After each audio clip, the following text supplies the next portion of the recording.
ऊपर ये सारी पॉलिसी लाते रहे। उसी तरह मोदी जी भी अपना कैंपेन करते रहे और उसी दौर में 5 हवाई अड्डों को बेच दिया और ये हमारा एजुकेशन बेच रहा है।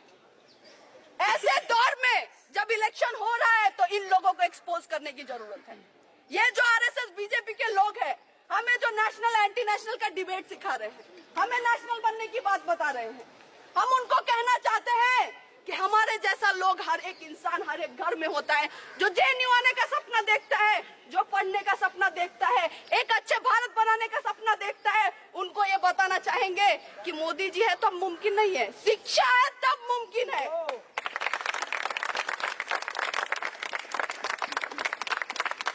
शिक्षा है तब समानता है, शिक्षा है तब सम्मान है, शिक्षा है तब विकास है। ये सारी चीजें उनको समझानी पड़ेंगी। आपको लग रहा है कि बिना एजुकेशन का डेवलपमेंट हो सकता है? नहीं हो सकता है। आपको लगता है कि नौकरी पकौड़े तलना, आपके लिए साइबर सेल में काम करना ये नौकरी है, तो हम नहीं मानते इसको नौकरी। नौकरी वही होती है जो ऐसा प्रोडक्शन हमें कराए ताकि इस देश को आगे लेके जाए, ना कि हिंदू मुसलमान में लड़ाए।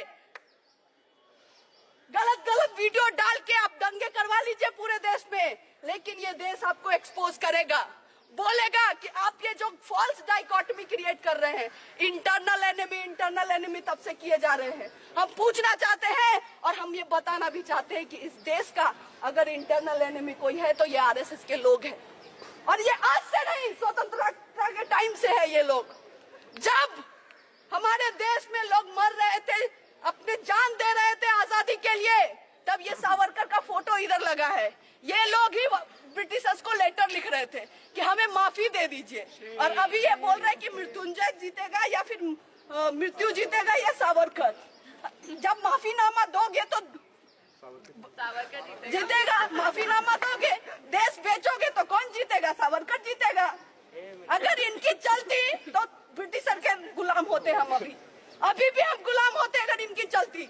और इसीलिए फिर से एक बार ये दौर आ गया है कि एक ऐसे लोग हैं जो फिर से हमें गुलाम करना चाहते हैं, जो देश को बेचना चाहते हैं अलग अलग तरीकों से। हवाई अड्डे बेच दिया, लाल किला तक बेच दिया, लाल किला।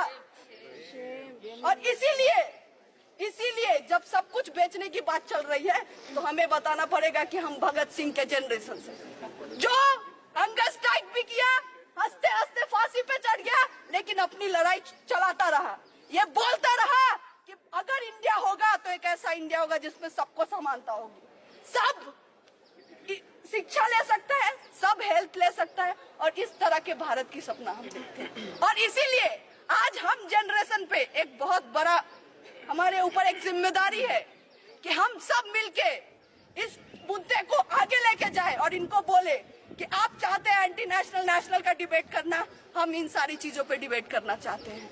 हम पूछना चाहते हैं कि हमारी नौकरी कहाँ है, आप बताइए, हमारा एजुकेशन कहाँ है, आपने कितने हॉस्पिटल्स खोले हैं, कितने नए यूनिवर्सिटीज खोले, ये सारी चीजें आप बताइए, वरना आपको ये देश का जनता उखाड़ फेंकेगा। ये हम उनको बताना चाहते हैं। और इसी के साथ ये बोलते हुए यहाँ पे इस वाइस चांसलर का पुतला हम दहन करेंगे, उसको जलाएंगे, क्योंकि वो रिप्रेजेंट करता है इस कैंपस में उस सोच को। और उसके साथ साथ इस जो आंदोलन को, यहाँ से जो आग जलेगी, उसको हम आगे लेके जाएंगे। ये इंश्योर करेंगे कि पूरे देश में ये बात होनी चाहिए कि क्या चल रहा है जेएनयू में, कैसे एक तरफ आप ईडब्ल्यूएस कर रहे हैं और कैसे दूसरी तरफ लोगों का एक्सक्लूजन कर रहे हैं, किस तरह से सीट नहीं आ रही है एमफिल पीएचडी में, लोगों को रिसर्च करने ही नहीं देना है, एक सेंटर है एक्सक्लूजन का, उसमें एसटी का सीट नहीं है। इससे बड़ा एक्सक्लूजन क्या होगा? आप डेप्रीवेशन पॉइंट्स, जिसके लिए जेएनयू जाना जाता है, वहां पे डेप्रीवेशन पॉइंट्स खत्म कर रहे हैं। बीए लैटरल एंट्री, जिसमें बीए फर्स्ट ईयर में इंग्लिश में पूछते हैं, जो नहीं आ पाते हैं वो बीए सेकेंड ईयर में देते हैं, उनको वो बंद कर रहे हैं। और तब कर रहे हैं जब पूरा एसएल बोल रहा है कि हमें बीए लैटरल एंट्री का एग्जाम चाहिए। ऐसे दौर में जब ये सारी चीजें कर रहे हैं तो हमें ये समझना पड़ेगा कि हमारा जो एनिमी है उसको अब उखाड़ फेंकना है हमें।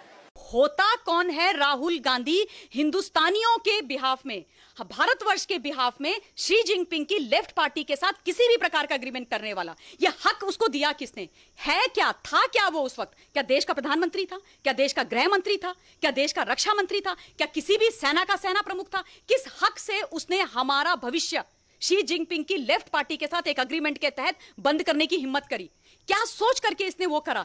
2017 में जब डोकलाम चल रहा था, क्या सोच करके ये चाइना के डिप्लोमेट से मिलने गया था? किस हैसियत से ये मिलने के लिए गया था? क्या होता है कांग्रेस पार्टी का वाइस प्रेसिडेंट? क्या बिसात है कांग्रेस पार्टी के वाइस प्रेसिडेंट की? क्या बेचता है कांग्रेस पार्टी का वाइस प्रेसिडेंट?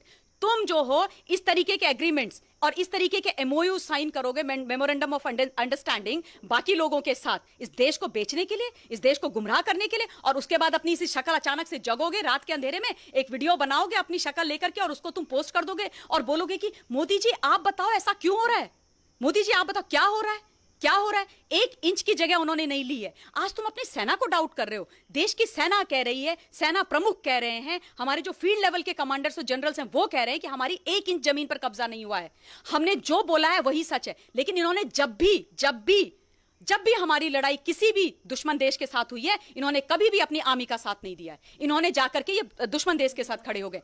आज भी ऐसे जयचंद हिंदुस्तान के अंदर राहुल गांधी के नाम पर पल रहे हैं। दुख मुझे इस बात का होता है कि मनमोहन सिंह जी जो प्रधानमंत्री रहे हैं इस देश के, मैं उनका बहुत सम्मान करती हूं व्यक्तिगत तौर पे, लेकिन दुख की बात यह होती है कि वो इतने बड़े अर्थशास्त्री, इतने बड़े बुद्धिजीवी वर्ग, वो जो है एक रिमोट कंट्रोल प्रधानमंत्री बन के रह गए, वो विदेश की मैडम के हाथ का खिलौना बन के रह गए। उन्होंने इस देश को बेचने में कोई कसर नहीं छोड़ी, क्योंकि ये जो है नेहरू जी के समय का या 2010 से 2013 तक मनमोहन सिंह जी का, मैडम सोनिया गांधी का हिंदुस्तान नहीं है। ये वो हिंदुस्तान है जो जब सब देखता है, सब समझता है, और हिंदुस्तान का जो 56 इंच का प्रधानमंत्री खड़ा है ना, उसके साथ ये देश खड़ा हो रखा है। क्योंकि उनको पता है, वो जानते हैं कि फौज हमारी बिल्कुल वो जो है बहुत केपेबल थी, है और रहेगी, लेकिन फौज को भी पॉलिटिकल विल की आवश्यकता होती है। सोनिया गांधी, मैडम गांधी जी, जिन्होंने 80s में इस देश की नागरिकता ली है, सोनिया गांधी जी जिनसे एक शब्द नमस्कार तक वो शुद्ध हिंदी में नहीं बोल पाती हैं, सोनिया गांधी जी जो हिंदुस्तान की धरती पर बोझ बन के बैठी हुई है, सोनिया गांधी जी जिसने इस देश की राजनीति को कुठाराघात कर करके इस देश को बर्बाद करने में कोई कसर नहीं छोड़ी। मैडम सोनिया गांधी जी जो पुत्र मोह में ऐसी अंधी हो गई हैं, उन्होंने अपनी आंखों में पट्टी बांधी है कि उस मंद बुद्धि को, जो एमपी का मतलब कहीं किसी ऑफिस में 4th क्लास में जाने के लायक नहीं है, उसको देश के प्रधानमंत्री बनने के ख्वाब देख रही हैं, उनके वो इस तरीके की जब बातें करती है ना, तो साफ साफ इस देश को दिखता है कि वो चाहती क्या है, वो चाहती क्या है। उनसे तो एक एक चीज, एक एक प्रश्न पूछना चाहिए, उनको कटघरे में खड़ा करना चाहिए, जिसकी बहुत ज्यादा आवश्यकता है। आप देखिएगा वो कभी भी जो है 1-to-1 इंटरव्यू नहीं देती हैं किसी को, हिम्मत ही नहीं है उनके। राइट विंग के चैनल से आप जाके उनसे पूछ लीजिए, वो आपके सामने आएंगी नहीं। हमें इस देश के जयचंदों के भी बहुत सारे सबूत मिलते हैं। जब हम पानीपत की तृतीय लड़ाई के बारे में पढ़ते हैं, पानीपत तृतीय की लड़ाई पढ़ते हैं, उसमें हम कहते हैं कि हम जो है हार गए थे उस लड़ाई को। लेकिन दुख की बात यह है कि उस वक्त भी हमारा जो मराठा वॉरियर था सदाशिवराव भाऊ, वो अब्दाली से हारा नहीं था, उसको हराया गया था। हमारे यहाँ के छोटे छोटे जो रजवाड़ों के जो राजा थे, वो जाकर के अब्दाली के साथ मिल गए थे, वो जयचंद हो गए थे, क्योंकि वो चाहते थे कि सदाशिवराव भाऊ हारे। और इसलिए हमारे, क्योंकि वो जो है उनकी छोटी छोटी सोच होती है, छोटी राजनीति, छोटा गेन, छोटा अपनी किंगडम बचाना, अपनी राजनीति करना। तो ये इतिहास से चला आ रहा है। हमको हराने वाला कोई बाहर का आज तक पैदा ही नहीं हुआ है। हमने हार देखी है या हमने तभी दुख झेला है जब हमारे अपने लोगों ने इस हिंदुस्तान की धरती पर, मां भारती पर कुठाराघात किया है। ये इतिहास है। और दुख की बात यह है कि आज भी ऐसे जयचंद हिंदुस्तान के अंदर राहुल गांधी के नाम पर पल रहे हैं। दुख मुझे इस बात का होता है कि मनमोहन सिंह जी जो प्रधानमंत्री रहे हैं इस देश के, मैं उनका बहुत सम्मान करती हूं व्यक्तिगत तौर पे, लेकिन दुख की बात यह होती है कि वो इतने बड़े अर्थशास्त्री, इतने बड़े बुद्धिजीवी वर्ग, वो जो है एक रिमोट कंट्रोल प्रधानमंत्री बन के रह गए, वो विदेश की मैडम के हाथ का खिलौना बन के रह गए। उन्होंने इस देश को बेचने में कोई कसर नहीं छोड़ी। और अगर उनकी अपनी इच्छा नहीं थी तो वो खड़े क्यों नहीं हुए? आप ये बताओ मुझे, आपने जैसे अभी बोला कि 2010 से 2013 तक हिंदुस्तान के अंदर चाइना ने 600 बार 600 बार वो अंदर आए हैं हमारी धरती में, 600 बार उन्होंने हमको आकर के अटैक किया है। उसकी बात मनमोहन सिंह क्यों नहीं करते हैं? भूल गए क्या मनमोहन सिंह? जुलाई अगस्त में जब भी मौसम अच्छा होता था वो हमारी सीमाओं पर आते थे, हमेशा वो अंदर आए और हमेशा उन्होंने हम पर अटैक किया। उन्होंने हमारी 640 स्क्वायर मीटर जमीन हड़प ली। और उसके बाद हमारे उस समय के एक फॉरेन सेक्रेटरी होते थे इनके, मनमोहन सिंह के, यूपीए 2 की गवर्नमेंट के, श्याम शरण उनका नाम था। वो जब लद्दाख गए और उन्होंने देखा कि 640 स्क्वायर मीटर जमीन चाइना ने ले ली है, उन्होंने मनमोहन सिंह जी को वहां से इन्फॉर्म किया कि चाइना ने नई एलएसी बना दी है। जो पुरानी जो एलएसी थी 60s की, उसको उन्होंने नल एंड वॉइड करके नई एलएसी बना दी है। तब मनमोहन सिंह चुप क्यों थे? तब वो सच्चाई मनमोहन सिंह जी आज क्यों नहीं देश को बताते हैं? राहुल गांधी क्यों वो सच्चाई नहीं बताते हैं? इतना बड़ा धोखा हुआ देश के साथ, आज तक तो इन्होंने कभी देश को इस बारे में नहीं बताया, कभी नहीं बताया। तो ये इस तरीके की बात करेंगे। और दूसरी बात, राहुल गांधी मंदबुद्धि आदमी खड़े होकर के बोलता है कि आप हमें जवाब दीजिए प्रधानमंत्री जी कि लद्दाख के बॉर्डर पर वहां पर क्या हो रहा है, गलवान वैली में क्या हो रहा है, एलएसी में क्या हो रहा है। इनसे ये पूछो कि आपके नाना जी इस देश के आजाद हिंदुस्तान के पहले प्रधानमंत्री थे। आप मुझे ये बताओ कि उस समय उन्होंने बॉर्डर्स डिफाइन क्यों नहीं किए?